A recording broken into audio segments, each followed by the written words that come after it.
Assalamualaikum warahmatullahi wabarakatuh. Perkenalkan, nama saya Putri Endika Setiawati dengan nomor pokok mahasiswa 202110515194. Saya kelas 1A4. Saya akan menjelaskan tentang emosi yang mempengaruhi kesehatan. Pengertian emosi dan kesehatan. Emosi diartikan sebagai dari reaksi terhadap situasi tertentu yang dilakukan oleh tubuh, hal yang biasanya memiliki kaitan dengan aktivitas berpikir kognitif seseorang, yaitu sifat dan intensitas dari emosi yang dikarenakan hasil dari persepsi akan situasi yang terjadi. Kesehatan. Kesehatan adalah keadaan sejahtera dari badan jika sosial yang memungkinkan setiap orang hidup produktif secara sosial dan ekonomis.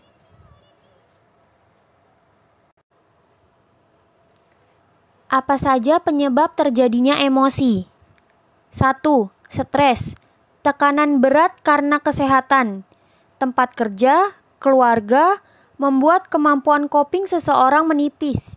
Oleh karena itu, hal-hal kecil jadi susah untuk ditoleransi.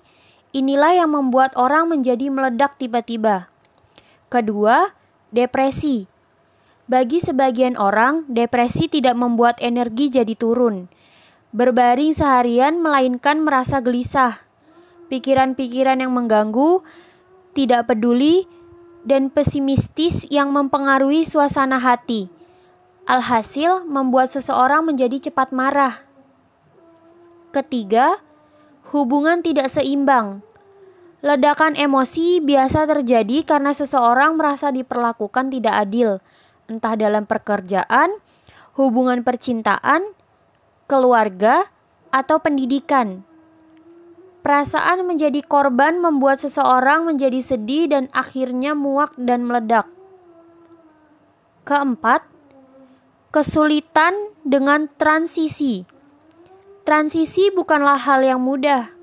Misalnya seseorang cenderung perencana, namun tiba-tiba rencananya gagal karena alasan tertentu. Transisi ini membuat seseorang menjadi gelisah, dan hasilnya dia keluarkan dalam ungkapan dan tindakan kemarahan.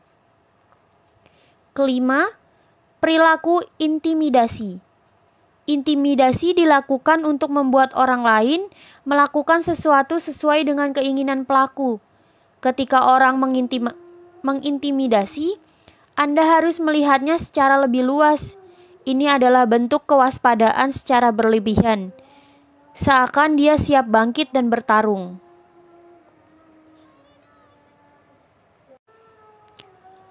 Apa saja ciri-ciri umum pada orang dengan masalah pengendalian amarah?